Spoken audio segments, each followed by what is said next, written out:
Good evening, everyone. How are you? Happy to see you. I'm gonna start by saying I'm so sorry for the awful voice that you're gonna hear all along. I'm very sick, and for the past 2 days, I cannot smell or taste anything. Not COVID, I got tested.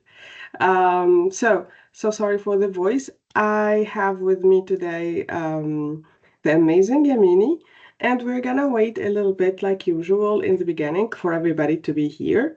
Meanwhile, please feel free to say hi in the chat. I can see some names that I know that they are always here, and that's amazing to see. Hi, hi, Sarah, and I hope that you had a good week so far.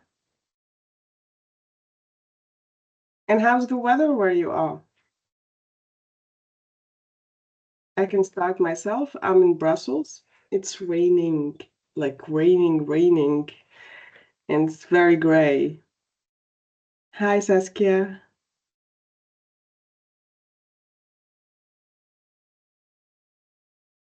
I see that people are still coming in. Please So feel I can't free. type, is it, Manal? I don't have. Yes? Oh, yeah, I can. Sorry, I Yeah. can. Great. Hi. You're welcome if you want to unmute yourself and say hi. Hello.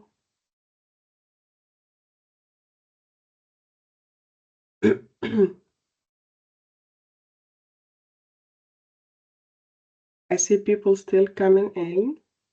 Hi. Hi, Manel. Hello. Hi, How are you? Yamini. I'm good, thanks. I'm also in Brussels and it's gray and it's raining. I know. It's Brussels. It's always like that.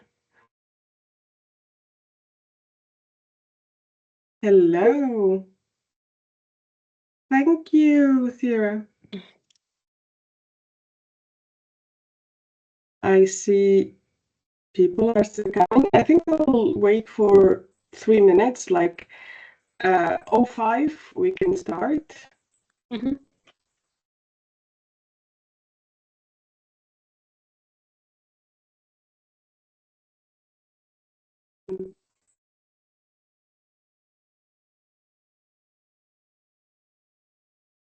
Okay.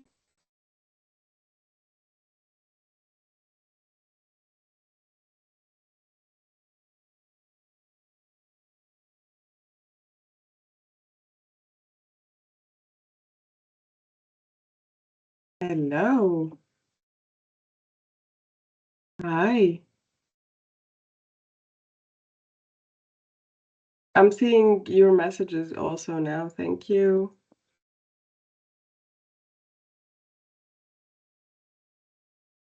Are you guys on holiday or you're working? Because I know it's probably most of you on holidays. Oh, really? I'm sorry, Anastasia.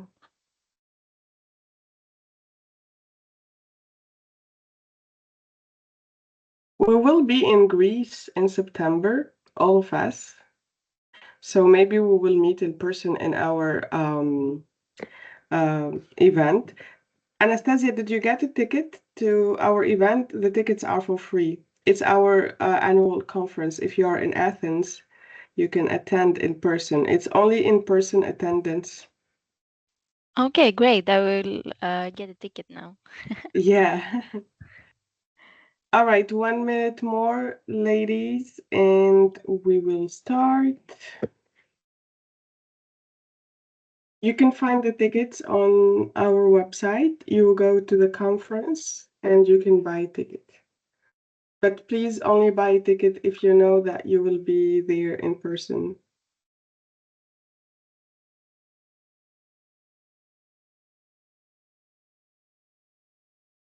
I am going to put the link to the conference tickets here. You're still working. I am too. All right. So I think it's time. We're gonna get started. So, hello everyone again. I have today with me Yamini. We're going to do the last webinar of our series for this season. Then we have August as a break, and then we come back in September. In September, we go back to our usual 2 webinars a month. But in October, we have a big surprise for everyone. It's coming from Nokia. I think at this point, you know that we are doing this partnership with Nokia, and it's going to be very interesting. You can get things out of it when you participate. So be tuned to the upcoming webinars of the series. So I'm going to give the speech to Yamini, but first I have to say big thank you, Yamini. I'm so happy to have you with me. And I'm also so proud of you to see a successful woman as yourself being part of our community and also being a rising star in the field. So I'm so happy to have you and thank you so much. And I will leave the Thank you, floor to Manal. you. Thank you. Thank you so much, Manal. I appreciate the introduction, and I'm very proud of you guys and this community and what you're giving back to women who are in cybersecurity. And it's I feel extremely honored to be invited to present and talk to everybody here today. So thank you, Manal. And yeah, we can get started. Um, Thanks to everybody who took time out to join today. I'm glad to be here and to talk about something that's extremely personal to me. I spent a lot of months working on this project. Um, I know the topic says revolutionizing cloud security. It's more generic, but I am going to be talking about how we can use AI to automate alert analysis that will ultimately reduce the noise, the false positives, and automate this entire process for security analysts, augment the work that they're doing. It's the stock is based on years of hands-on experience that I've had working with real security teams and building automation tools. So it's something very near and dear to me. So I hope everybody finds this useful and there's something that you get to learn out of it. Um, so great. Let's get started. A little bit about me before the presentation. So my name is Yamini, and that's the QR code to my LinkedIn account. And I look forward to connecting with all of you all today. So I got into the industry of cybersecurity by doing a master's in cybersecurity from Johns Hopkins, and that's what set my foundation. Post which I've been working with a number of companies in the industry, like Dell Technologies and RSC Security. And I've held various roles in various capacities, ethical hacking, cloud security, vulnerability response, and so much more. Some of those are the elements that I put together for the research that I'm going to talk about today. I am also the VP of the Austin chapter of Women in Cybersecurity. And Women in Cybersecurity is an organization similar to Women for Cyber. I would say our end goal is the same, to help encourage and get women grow in the cybersecurity industry. So I'm exceptionally happy to be collaborating and being a part of Women for Cyber, because this is a passion project for me to support other women in the industry. I'm also a new author. This is the first time I'm writing a book. It's about the human element, the importance of human element in cybersecurity. I'm writing it with a wonderful co-author, and it's a new experience. It's hectic, but it's a new experience. I like it so far. I'm also a part-time security researcher. Part-time as in I do it when I find time from everything else. And this project that I bring to you is a result of one of those crazy research sessions that I had. So I hope you find it useful. And I'm also working on a startup, my own startup, and I'm a founder of the startup. It's still in stealth mode. We're still ideating and stuff. But that's been a journey on its own. And I'm also an avid traveler. I travel a lot. I say this in every presentation that I put this point here so people don't think that I'm a nerd, that I'm a geek who sits around doing cybersecurity work all day. I have a life and I love traveling. I've been to around like 50 countries, I would say, and it's something that I do when I get some spare time as well. Great. We can get started with the agenda. So this is what I have for us today. Like I mentioned in the introduction, we're going to be talking about how we can use AI to automate alert analysis. But this research is going to be focused on cloud as to how we can automate the cloud alerts. So my first slide is going to be about why cloud, like why I picked cloud from all the other verticals that we have available in our security industry. And then I'm going to talk about understanding a little bit about cloud security for the ones who aren't from cloud security. It's going to be impossible for me to explain the entire concept of cloud security in one slide, let alone in this 1 hour. But I'll touch upon the key components that's required to understand the research better. Misconfigurations. I'm going to talk a little bit more about misconfigurations because that is the number one reason for cloud attacks today, I would say. And our research is based around misconfiguration alerts.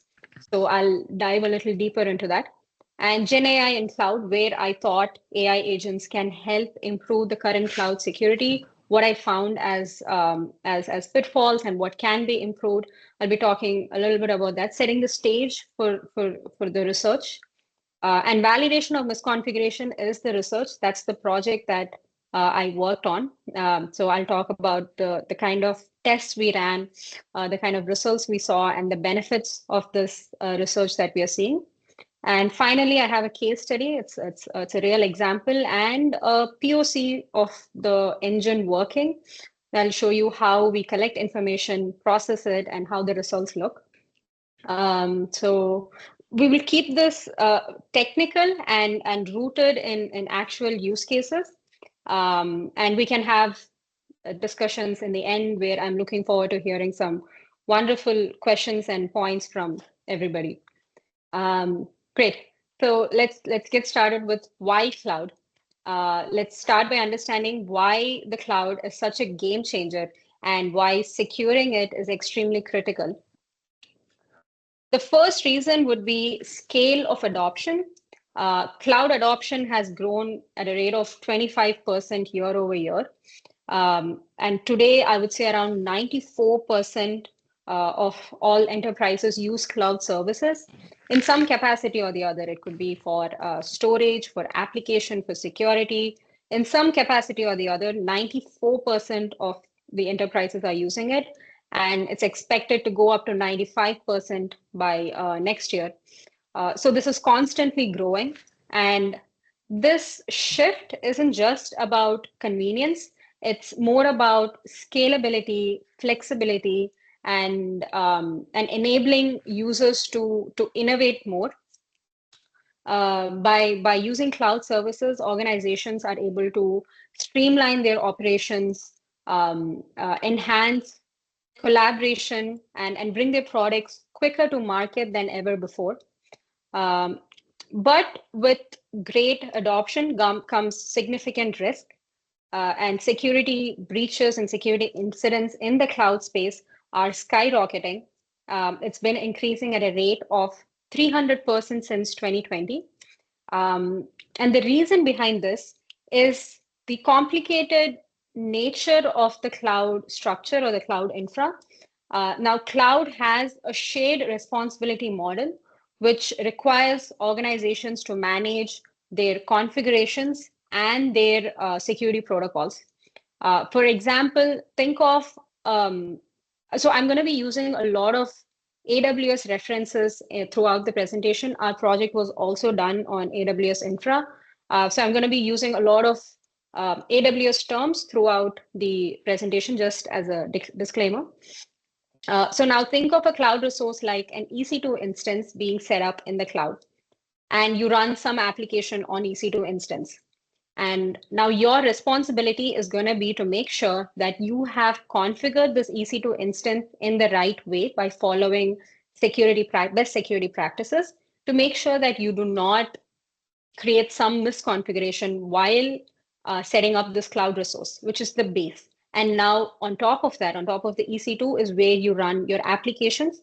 Now these applications that you run will have to be protected separately. They will have their own sort of security protocols that you will have to follow, security practices that you will have to abide by to make sure that there are no vulnerabilities in that particular application. So it's in two different layers, and it's the responsibility of the organization or the customer to make sure that both of these are separately protected, secured, and also together, when they come together, they follow best security practices and they have no misconfigurations, no vulnerability, and so on. So that's where the complication arises, and that's what gives birth to the staggering amount of security breaches that we are seeing in the cloud today. But that's just a small example that I wanted to give. And often it's this complexity that leads to such attacks that we see. We'll see a little more in depth about this as we go forward. I have a quick a screenshot of how the cloud computing market has been growing from 2022 to 2032, how it's going to grow. And this is in USD. That's the scale. And you can see the growth here. You can see how it's skyrocketing. So this is the reason why I've picked cloud, because I feel every organization has some or the other cloud present, and cloud attacks are increasing like never before. So I believe this would be something that all of you can find useful, all of you can implement in some capacity.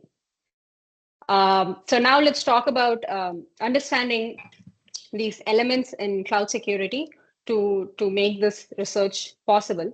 Like I mentioned, I can't cover the entire thing, but I'm just going to touch upon key components here.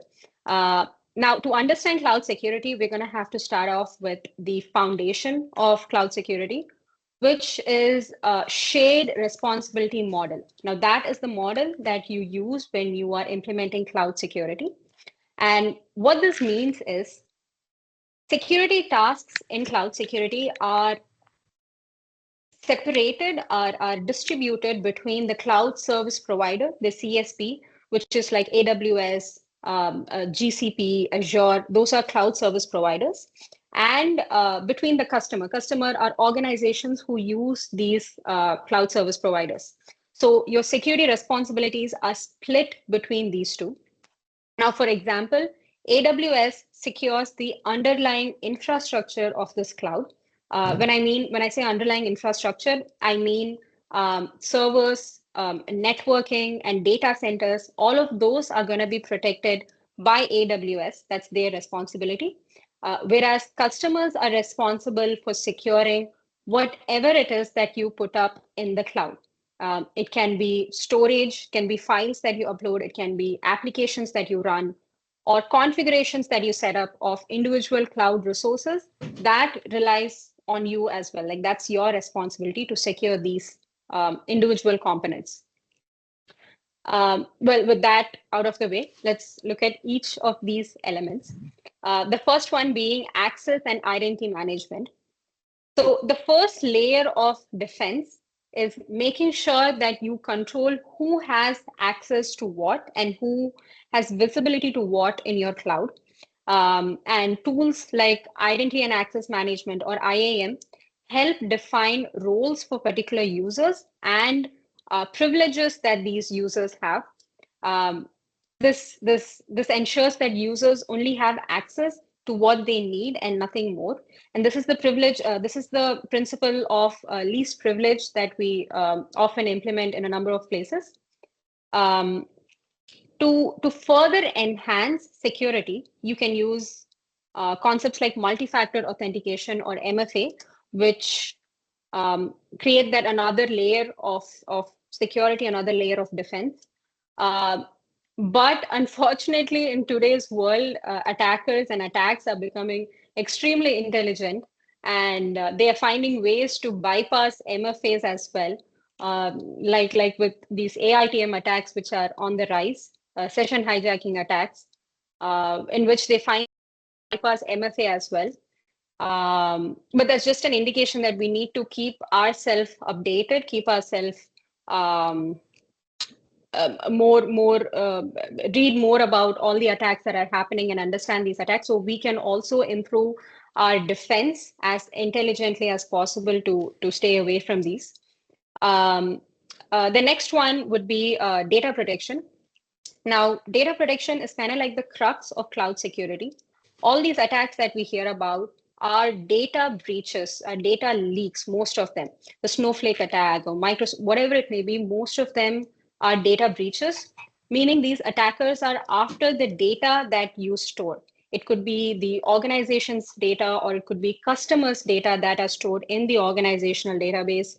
Whatever it may be, these data are gold for these attackers, and that's what they're mostly after. So if you're not protecting your data, then you're not doing cloud security good. You need to improve your security practices. Um, Now, data protection, you can use multiple approaches. One most common approach is encryption, encrypting data at rest, during transit, and even during processing is a way to achieve this. And tools like AWS KMS or Azure Key Vault help in managing encryption keys securely. Another concept is data loss prevention, DLP, which ensures that sensitive data is not being mishandled or leaked, and you have separate DLP tools that that function separately or are part of platforms or CSPMs.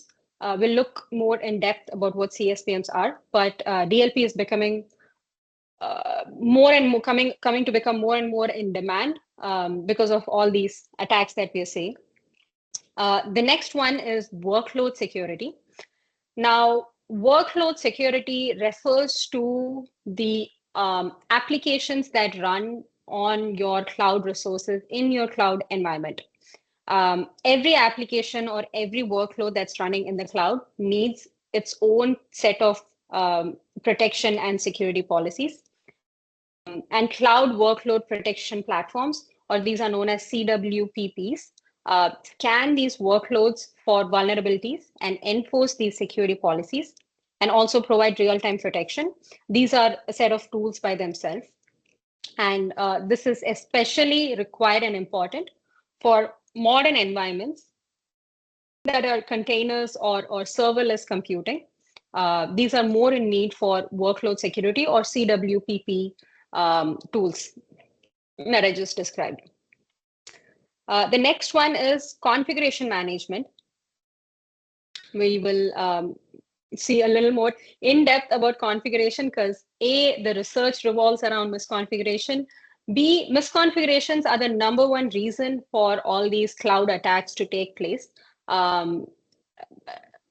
Misconfigurations are what kind of creates the pathway for these attackers to launch such attacks and get started with them.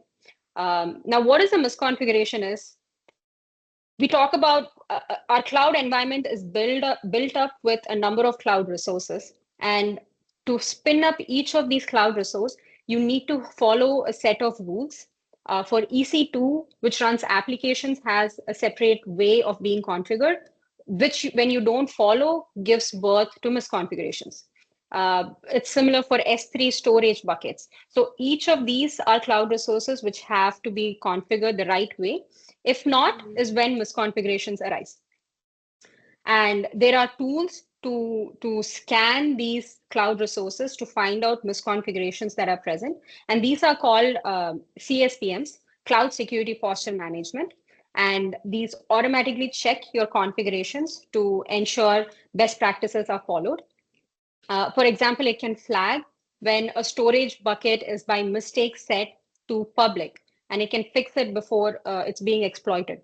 So those are now a storage bucket being set to public is a kind of misconfiguration. And in fact, that's the most common misconfiguration that's there out there today. There are so many open source repositories and tools that give you the names of these open buckets that are there in the cloud environment. So that's how common it is to find open buckets. AWS and Azure are constantly coming up with newer approaches to prevent these going forward. But I still believe we have a long way to reach before we can eradicate this completely. The last one is compliance and governance. Compliance is non-negotiable in today's regulatory environment. There are tools that continuously monitor the cloud environment to ensure that these resources adhere to standards like GDPR, HIPAA, or PCI DSS.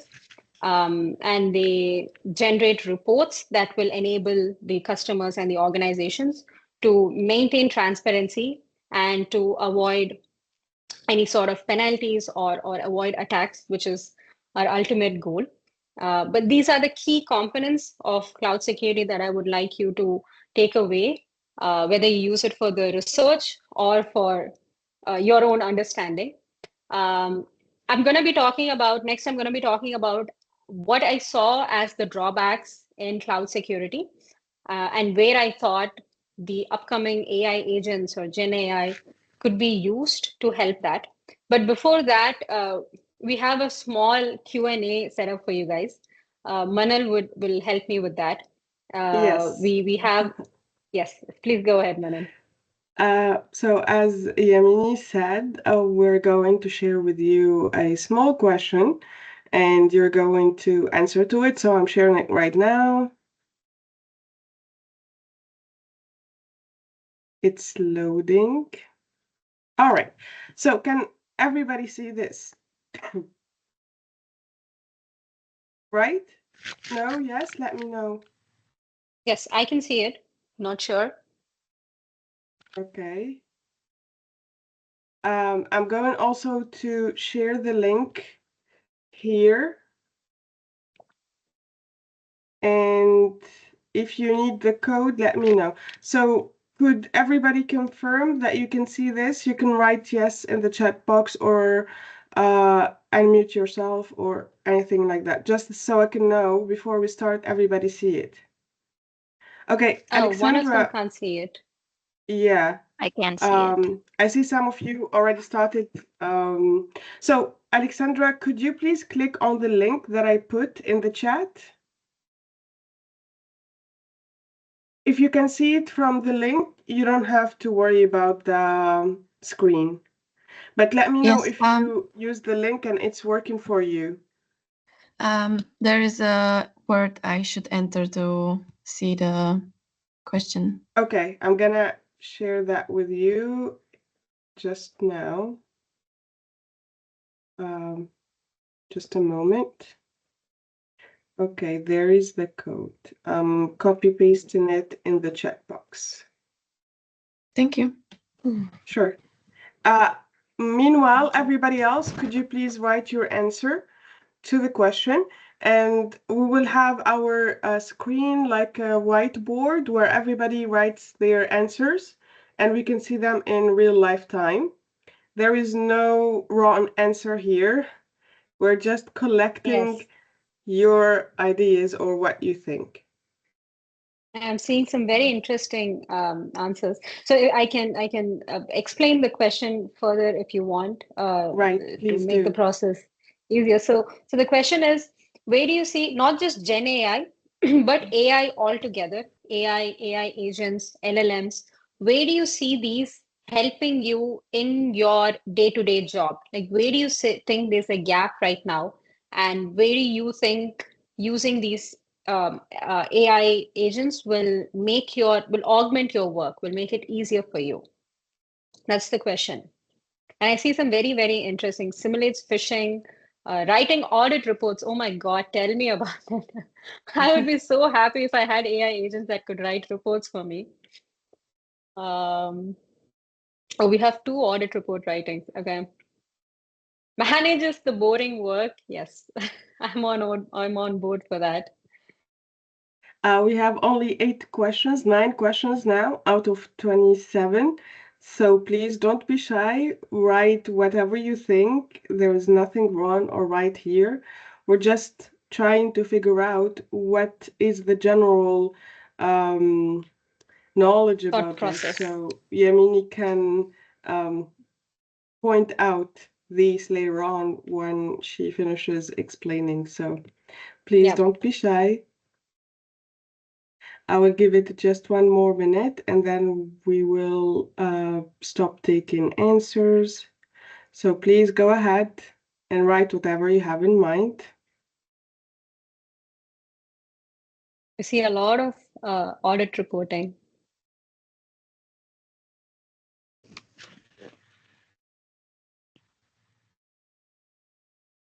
Detection and patching. Yeah, patching is a place that can definitely need some upgrade.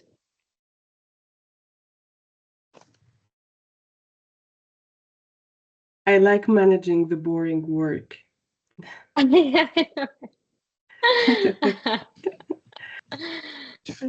Uh,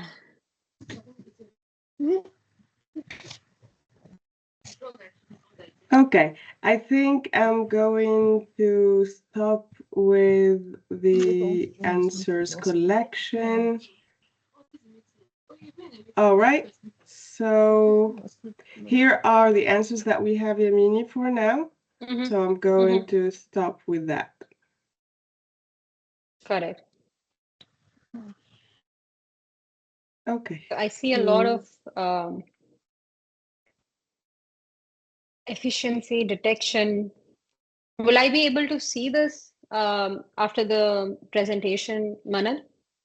You will just see the same screen that we have here Got in the it. recording. Got it. Okay. Mhm. Okay, thank you, everyone. I'm going to stop this. All right, we go back to you presenting, Yamini. I think you should present it again because no, just a Oh, minute. got it. Let's Okay. see. Yeah, I think you need to go back to it. Got it. Yeah, I can share it again.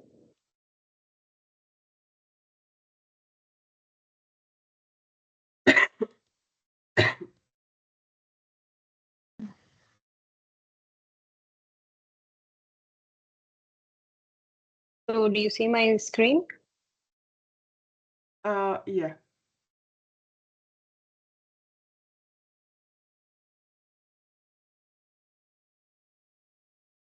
But I think now I think it's Yeah, it's loading now. uploading. Yeah, it's uploading. Yeah, we Yeah. can see it. Okay. So let me go to. Okay. So you see my slide about GenAI and cloud security, right? Yes. Awesome.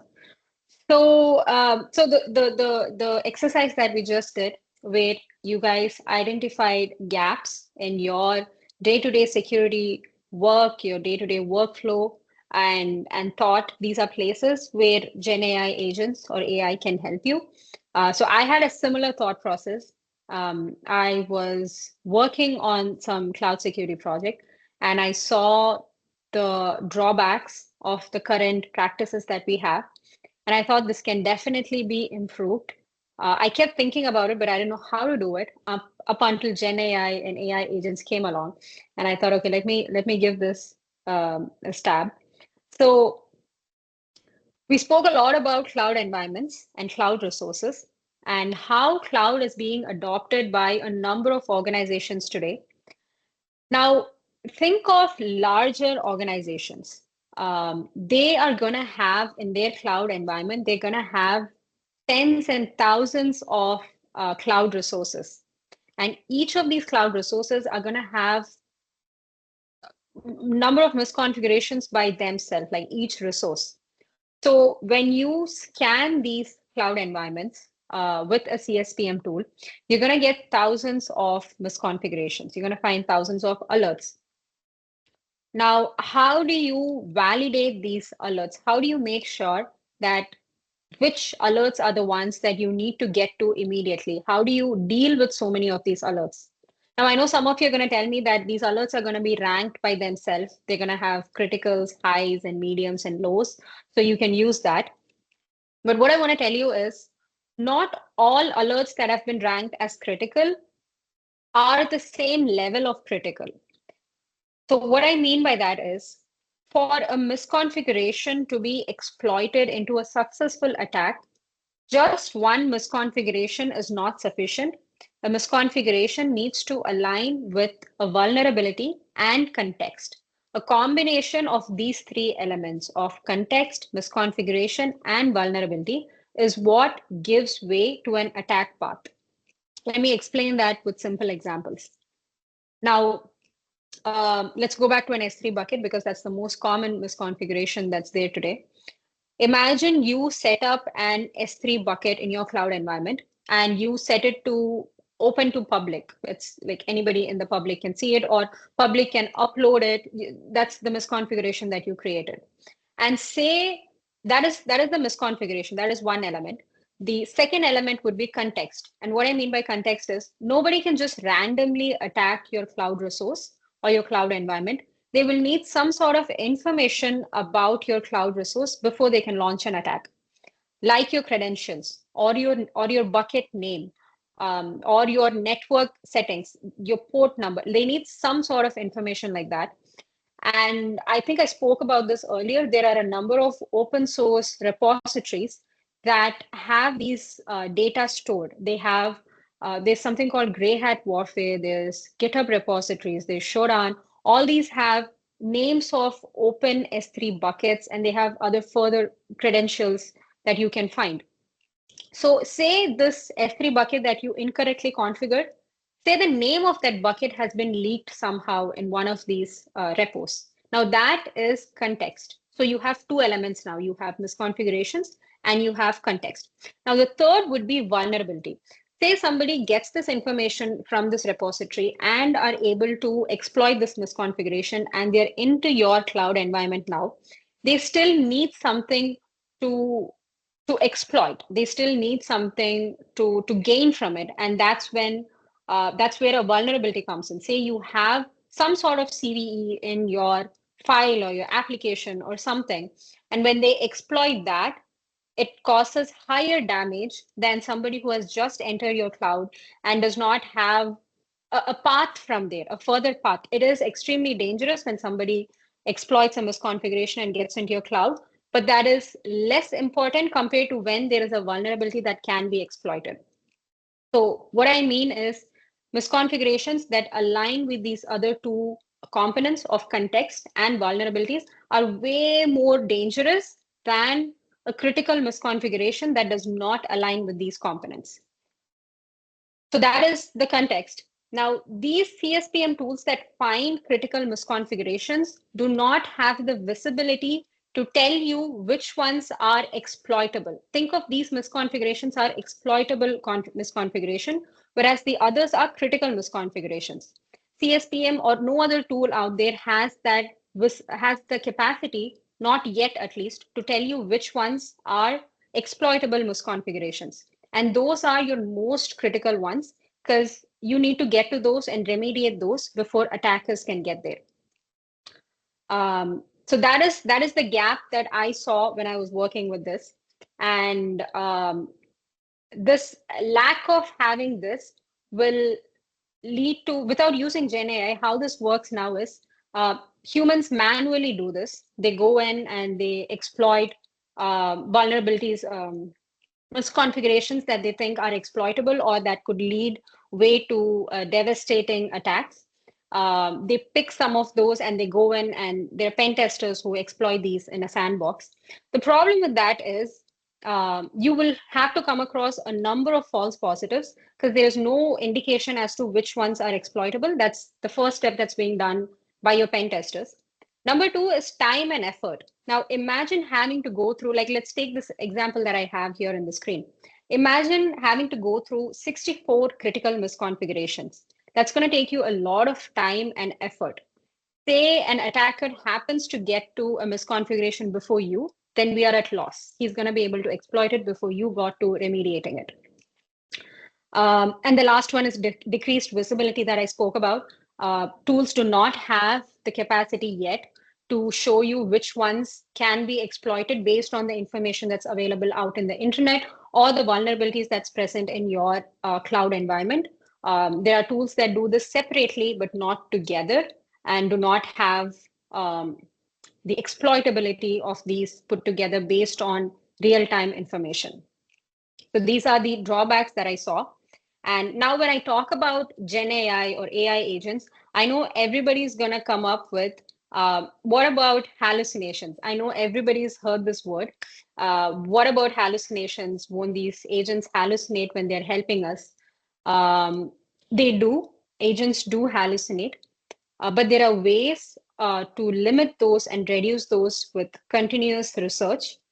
What I mean by hallucination is, I'm sure all of you use some sort of AI tool in some capacity every day, and the results that you get from these tools might not match what you wanted every time. That is hallucination. When these results, when these AI agents move away from the way they're expected to behave, is hallucination. And what hallucination looks like in the security context could be, you use AI agents to find vulnerabilities in a particular space, and it comes back and tells you that, hey, I found so and so and so vulnerabilities. And say it's hallucinating and that is not a present vulnerability, then it's going to send you in a goose chase and waste your time on things that aren't present. Or the worst case, it could miss a vulnerability and come back and tell you that that does not exist and could ultimately be exploited. So that is what hallucination looks like in our field, security. And why it's dangerous is it can ultimately lead to an attack, which is the worst case scenario. Now, how to reduce these hallucinations? There are a number of ways, and there are researchers who are continuously working on finding methods to reduce these hallucinations.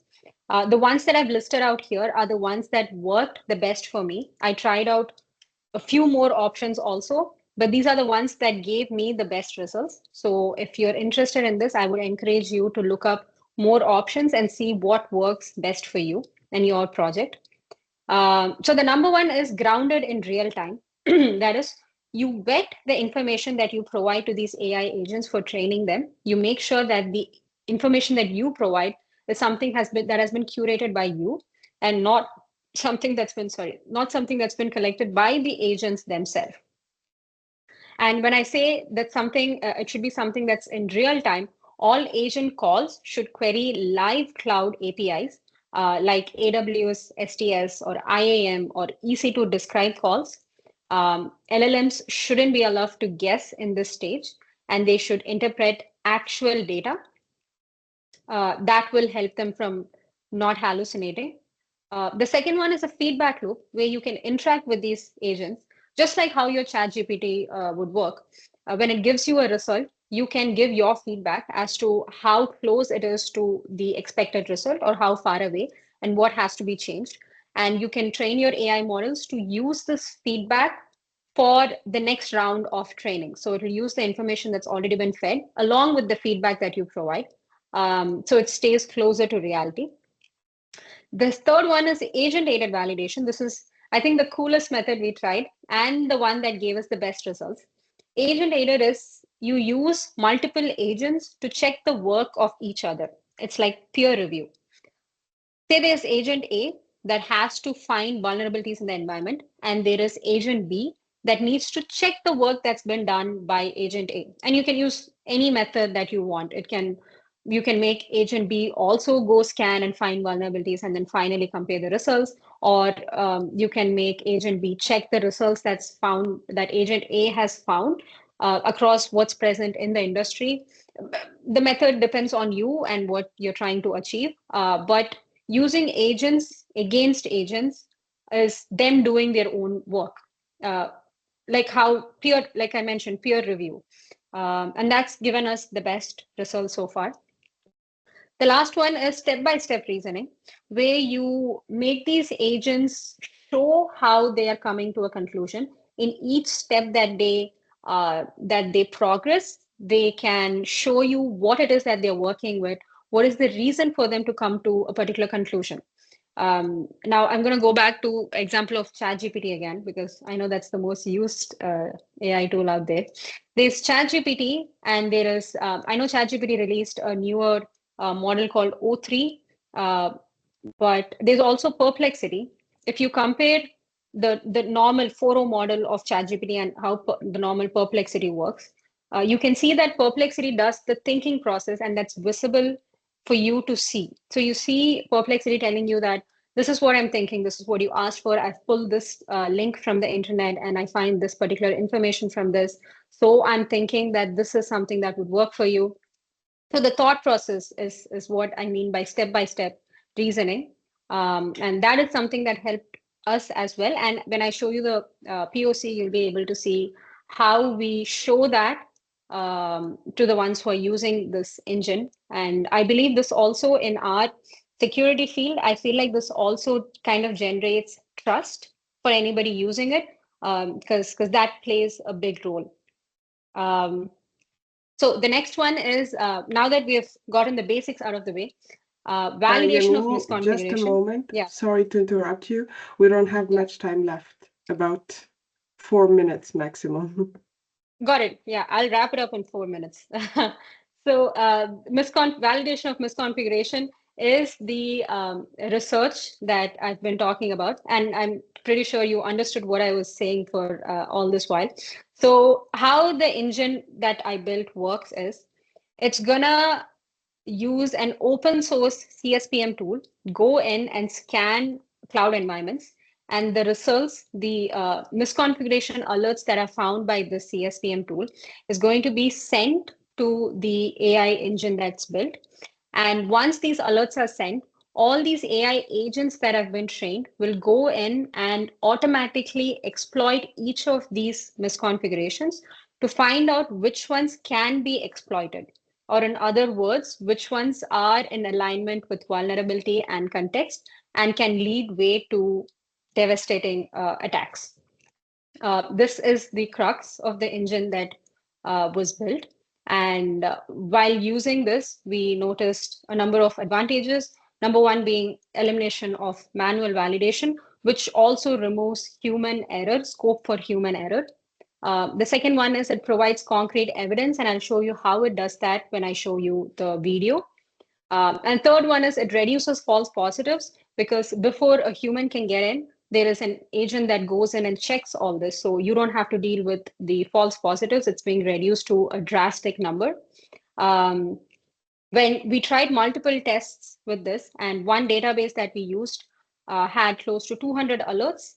And us humans, when we sat and did it, it took us 4 days of 8 hours of work to validate all those 200 of them, whereas our engine could do it in a day. So that's the kind of time that we're talking about saving. And the quicker you can get to these results. I'm pretty sure you can fine tune it even better, but that's the kind of results I had. I know we are short in time, so let me quickly move on to, so this is the POC that I have been talking about. And yeah, so this is how the dashboard looks. Now to the left, if you see the one that's being zoomed in, are the results that we got from the open source CSPM tool that it gave right after it scanned the cloud environment. And for each of this alert, it gathers, the AI agents gather more information about the impact and the attack vector. And when you click on the simulate attack button, it's going to go in and show you. So these are 3 sections. This is how the AI agents are working to launch the attack and get response from the cloud environment.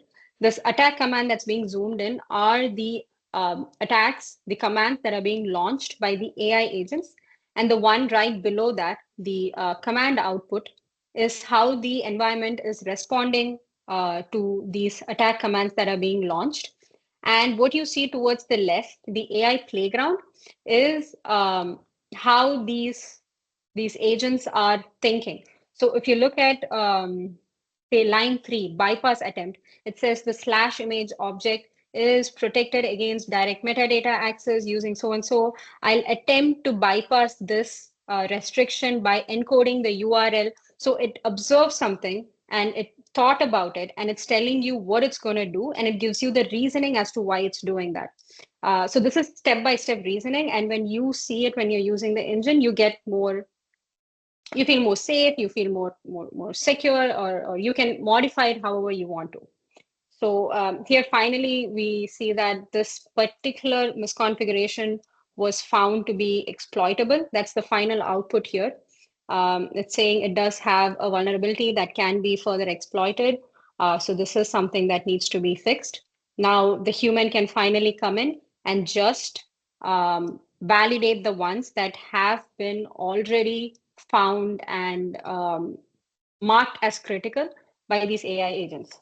I hope I finished it within the 4-minute mark you gave me, Manan, but that's it. That's a QR code to my LinkedIn page again. And I really hope this is not something that I'm actively working on right now, but I really hope somebody can pick it up and start working on it.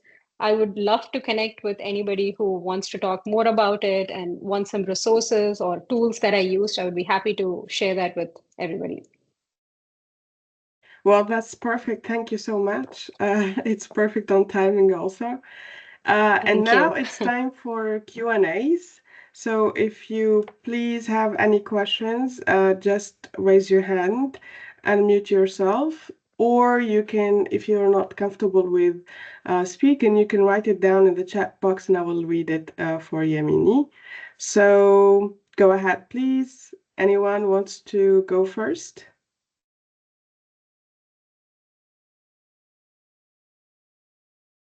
Anyone? Raised hands, questions?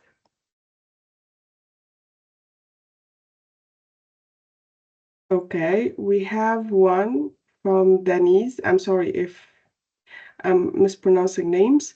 So, awesome tools. Is it local, given how sensitive having access is? Yeah, it is local. It is something that I have in my environment, and I run it on my own cloud environments. So yeah, it's just something that I built locally, and I have it in my repository. Any other questions? Thank you, Yamini. Sure.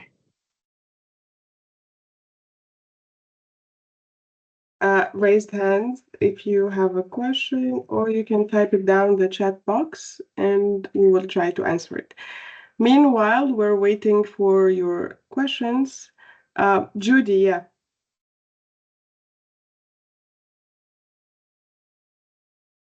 Judy, could you unmute yourself? We cannot hear you.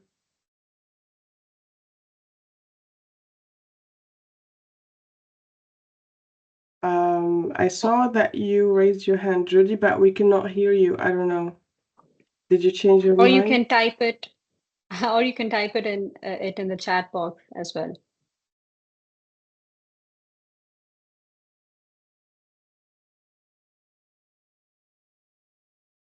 So meanwhile, we're waiting for your questions. I have put on the usual feedback survey. If you could please help me get better at this job by answering a few questions. It takes only 2 minutes. It's anonymous. It will not get your name. So that would be great. Thank you so much. Any questions? Judy, I don't know what happened. Do you want to write down?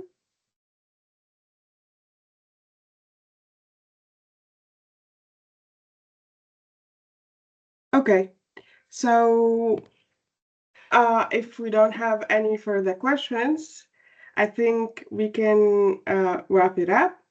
So, oh, we have one. Do you have a GitHub or sorry, or something so we can try it? Well, I do have a GitHub, but it isn't something that you can try it out. We can connect on LinkedIn, and I can give you access to it because it can be misused if required. So it's not something that everybody can use, but I can give you the credentials and the access to the platform so you can try it out for yourself. So please feel free to reach out to me on LinkedIn, and I can give you the access to it. Any more questions before we finish? If you have a question, you can raise your hand or you can write it down. Okay. So I guess that's it for today, and that's it for this season before we get back to September scheduling. So thank you so much for attending. Thank you so much, Yamini, also for coming. And I think I saved the best for the last. And I will give you the floor for some questions. Thank you, everyone. And here's the final words from Yamini, and then we will wrap it up.